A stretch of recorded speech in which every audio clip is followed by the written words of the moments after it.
Hello, I'm Milo, traveling with my dog, Willie Nelson. I'm Jenny with my co-pilot, Dakota. Two solo van nomads sharing our stories from the road. We may travel solo, but we don't have to go at it alone. Girls Just Want to Drive Vans podcast is created to help and encourage other adventurers. Thanks for joining us. We're up, Hey. Jenny. Hey.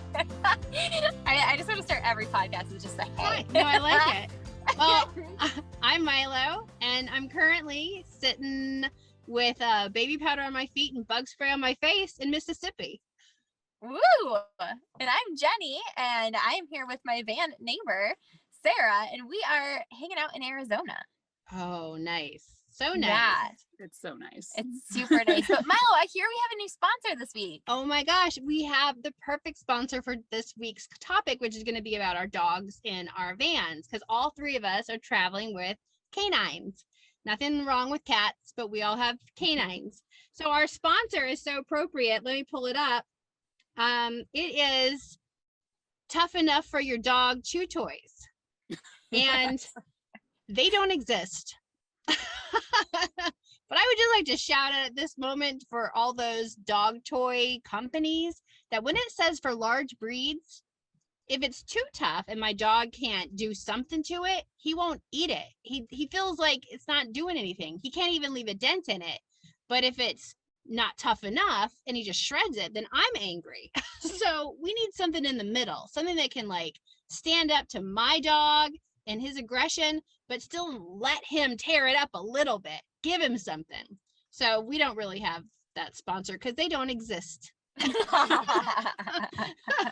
I wish they did. And RIP to all those dog toys that didn't make it.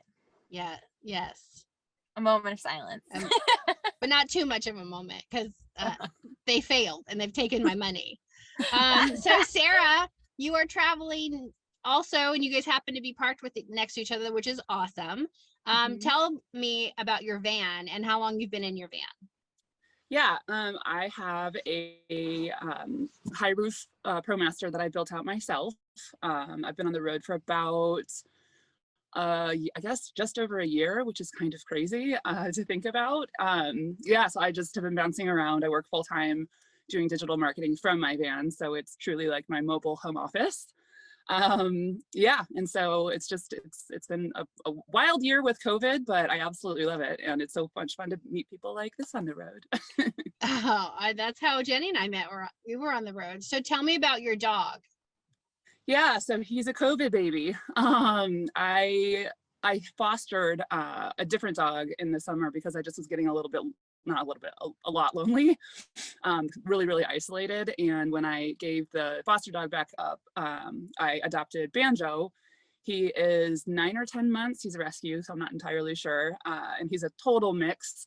I mean, he basically is just a little medium-sized dog, tan with a dark face, and he just is excited about literally everything. Water's his favorite thing. He loves dogs, like every dog.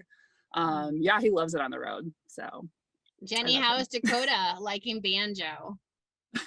Well, so we have a funny dog on the road related story of how we met in the first place too. But Dakota tolerates him like she does all things. He can be a little much for her sometimes, but she's super patient. But then actually they just went for a walk, and then Dakota just stared longingly off in the distance, waiting for them to return.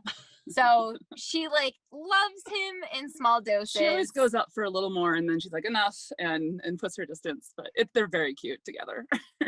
I am familiar with the way Dakota is. You can kind of make out my dog's face right here. He's laying down. He's had some beach time today, and his name is Willie Nelson. He's also I adopted him when he out of the Colorado Springs Animal Shelter. We've all adopted at a shelter, is that correct? Jenny, how long have you had Dakota? Oh, well, it's her 9th birthday this week, and I got her when she was like 9 weeks old. So Oh, goodness. Wow. We're coming up on 9 big years together. Oh my gosh. That's right. So Yeah. Willie will be a year next week. And no, I didn't check those papers to see actually when his birthday is. I know. All right. Wow. But I will check as soon as we get off, just so I wanted to do a fundraiser for a shelter. So Oh, I cool. definitely will check the date. So did either one of you, were you ever at some point told that it was not good or you couldn't have a dog in your van? Did anyone Yep. challenge you on that? Everybody. Yeah, I was told by many people that it was kind of crazy for me to do it, especially I had a dog when I was in high school, and then he's the first dog I've ever owned as an adult, and everybody thought it was crazy that I was getting a puppy and trying to add that to van life, like while I was working full time, et cetera, et cetera. Which is why I actually fostered first, and which was helpful. But I find, at least with the way that I travel, it's very doable. So How about you, Jenny? Did you get support? Well, you She- had the I mean, dog, right? Yeah, we had been together for like 6 years at that point. So it was a no-brainer that she was Yeah. coming with me. But I think it made a lot of people feel better, honestly, that they're like, well, at least you'll have your dog. But we were already a duo, camping every weekend together, adventuring all the time together. So like there was never any issue about her coming with me, except for her. She did She not didn't like it. adjust to the van. Oh. Which was hard because we had gone camping every weekend. She loved long car rides. I drove her from Michigan out to Utah when I moved to Utah, and she just loves an open car door. But when I got the van, it was empty. And before I built it out, I drove it from Salt Lake City to Sedona. And it was very loud, and she's terrified of loud noises. And she's also the kind of dog that like is scarred for life when something tragic happens to her. So from that first drive, she decided she didn't want anything to do with the van. I had to drag my 80-pound dog into the van every time I put her in. She would have an accident the second we'd get inside and tremble and pant and like shed. I mean, it was really terrible. So I had to like work with my vet on ways to get her adjusted. A lot of people have asked about like adjusting a dog to a van, and I have no great advice except that eventually she learned that she had no choice and that this was home, and now like this is her safe place. But it just was like I had already bought the van. I didn't have a way to go back to my old life. We had to make it work. Right. And it took until 2 weeks on the road until she would willingly get into the van. Oh, okay. Which Yeah. doesn't seem like a long time, but that was from I bought the van in May until about October. We had thunder shirt, anxiety, prescription medication. I mean, it was a long journey. So real quick, as far as like with Willie Nelson, I was very fortunate. I go to a pound. I don't really know what I'm getting. I gamble on, because it's a crapshoot. I picked him because I knew at least a half of him was a Great White Pyrenees, and I knew that they were pretty docile, kind of low key dogs. So I knew I didn't want too much of a hyped up dog, because I want to be able to keep up. I felt, but my fear was, because he would be a herder dog or a protective dog, that because of our location constantly changing, that this would upset him and he would never be able to feel like he could be protective. But as we heard before we started recording, when the sun sets, he gets into protector mode, and any shadow or any movement outside, he alerts. So he's doing a really great job. He adapts really well to his environment. Every time we open that sliding door, he doesn't know where we're at, and he's eager. His tail's always wagging, and he loves the dog parks. He's great with every animal. So I'm very fortunate. I want to ask you, Jenny, specifically because I know you have had some you've had to go to the vet several times. So how do you handle that with the dog when you're traveling? Yeah, well, and this is along the lines of how we met. But I had a really, really hard first year on the road with 3 major overnight emergency vet appointments for Dakota. That wiped out my savings, but it forced me to get into the habit of like when I would move, I would look to see where the nearest vet was. Because in a panic of an emergency situation, I wanted to at least like know that there was someone close by. Right. And you can go to any vet. So we would often do that. In small towns, it's harder to find an emergency vet, which has overnight hours.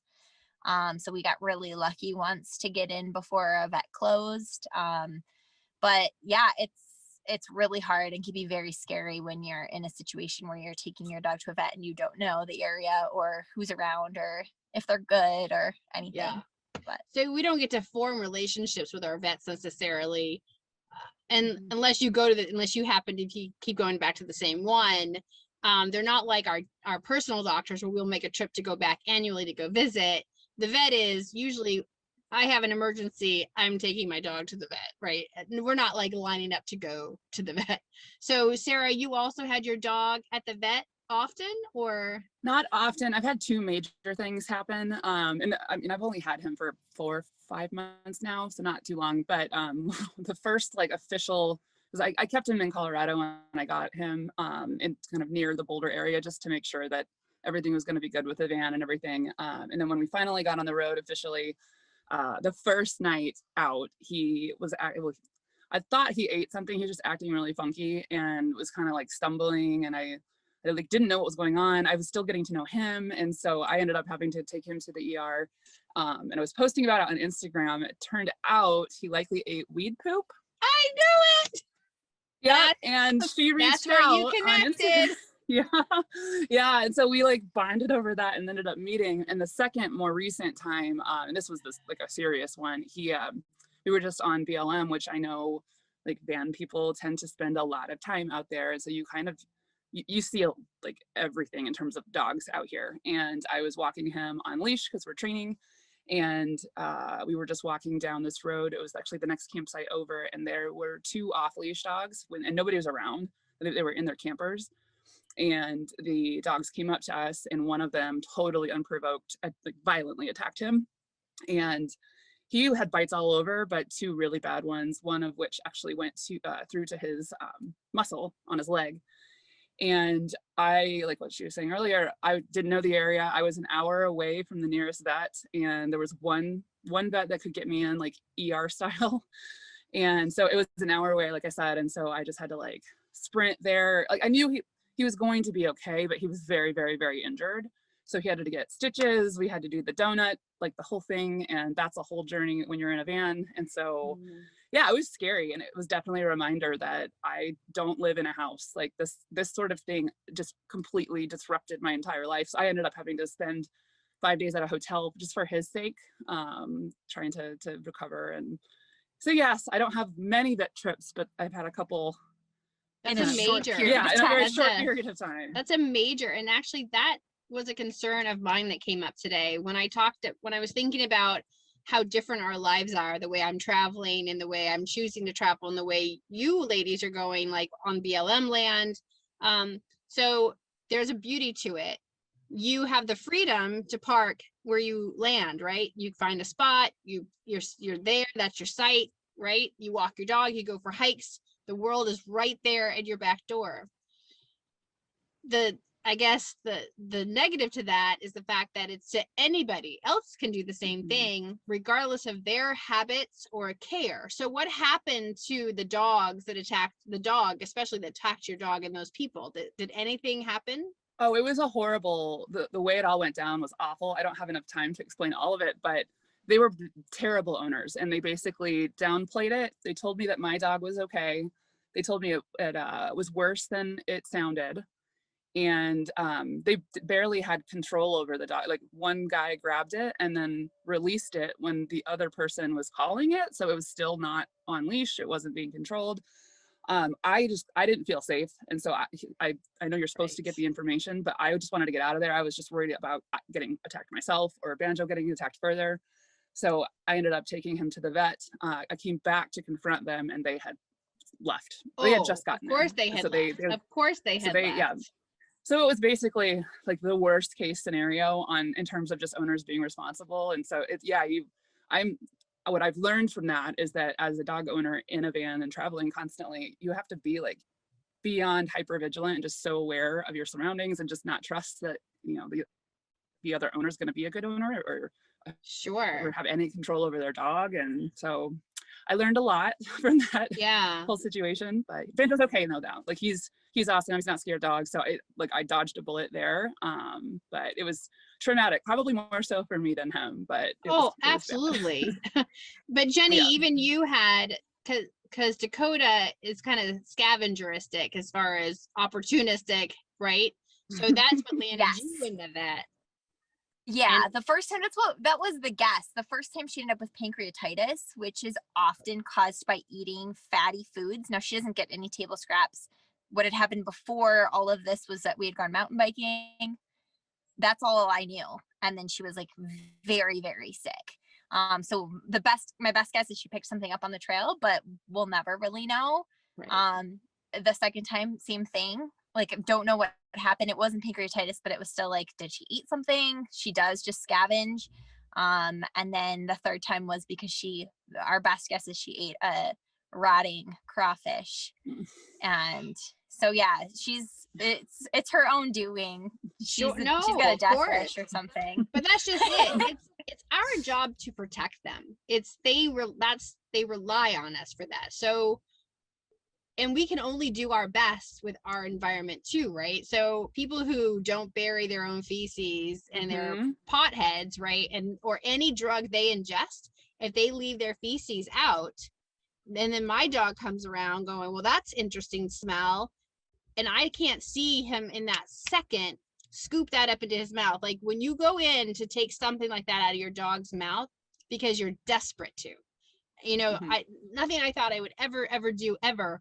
But after I heard what you had gone through, I am vigilant on what he's sniffing. Like if he locks in on something, I'm on top of him going, don't you put that in your mouth. Yep. Don't Same. you? Right? Yeah, we have to.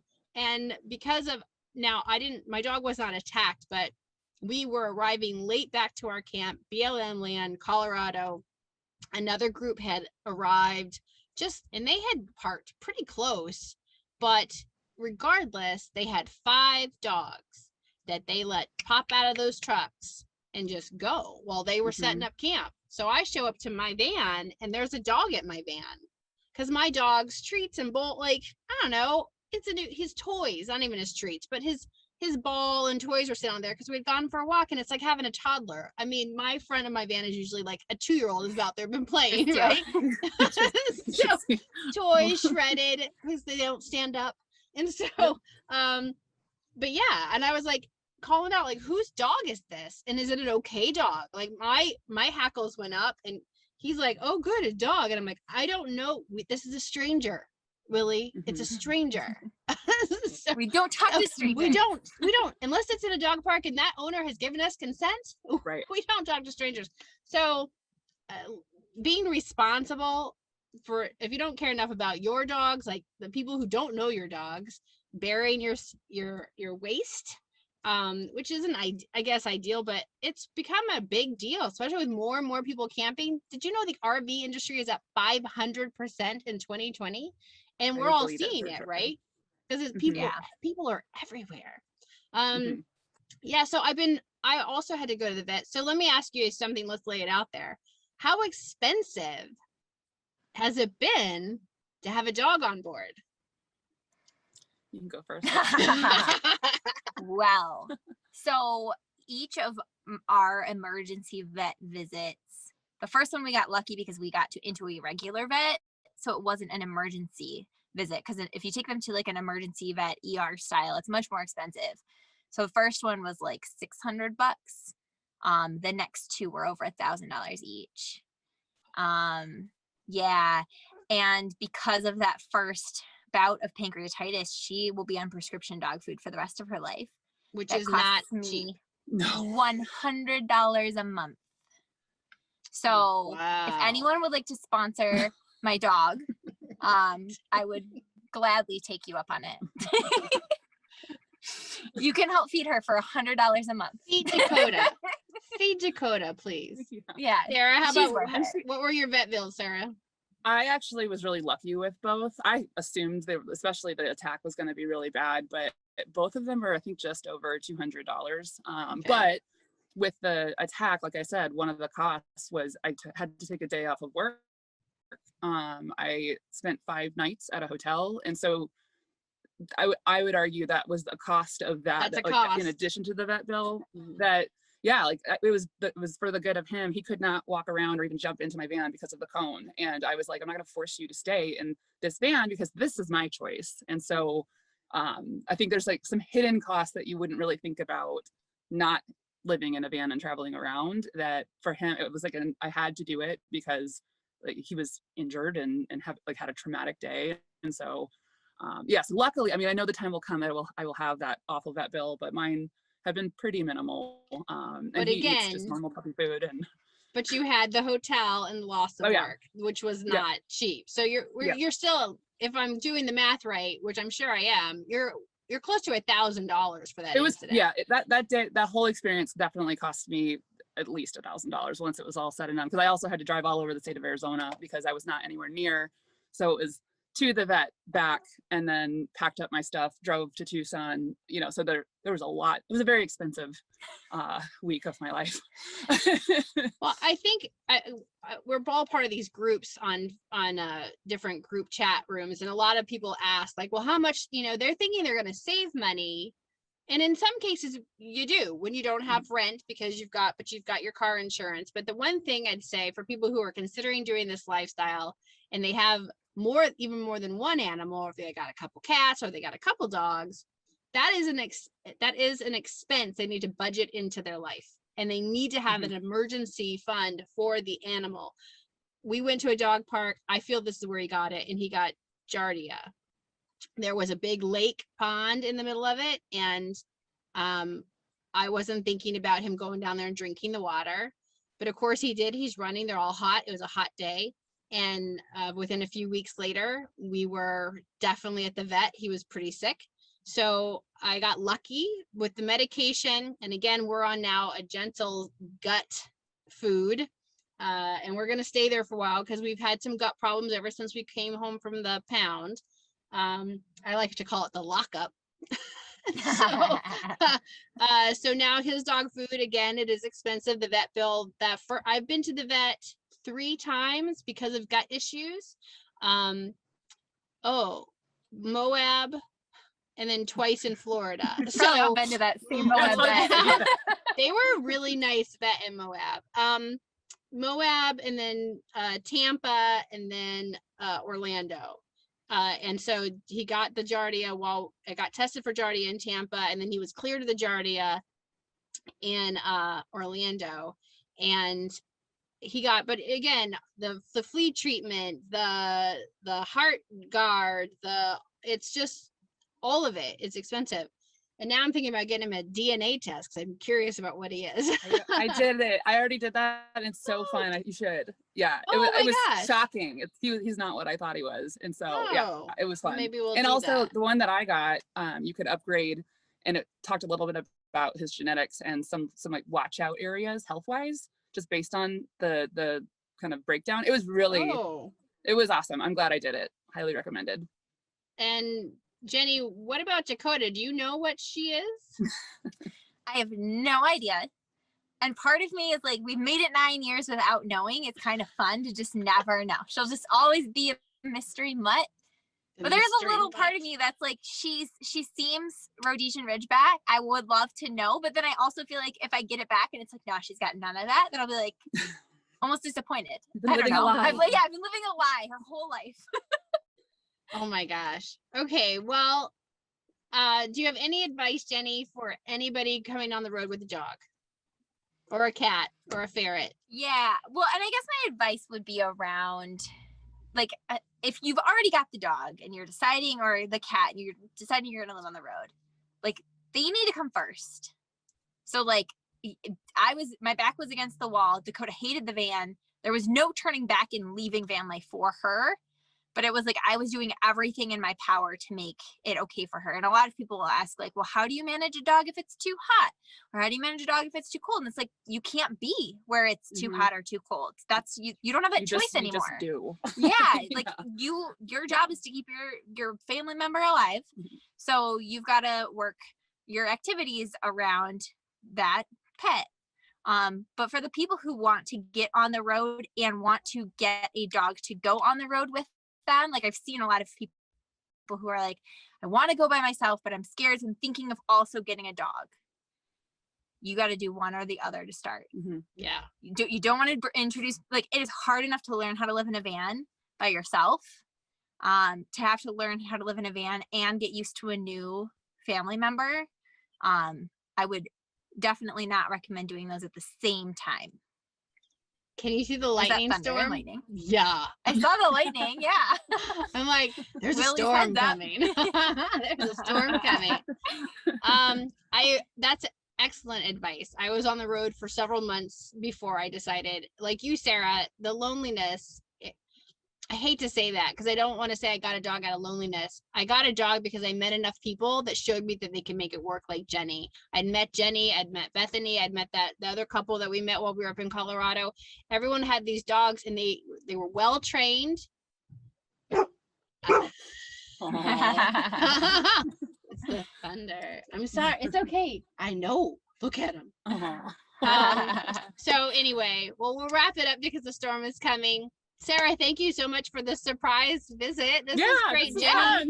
Thank you so much. Our next week, we're going to talk about how we downsize to get into the van. And we're going to talk about the differences between what Jenny and I carry as women in our vans and what guys carry in their vans.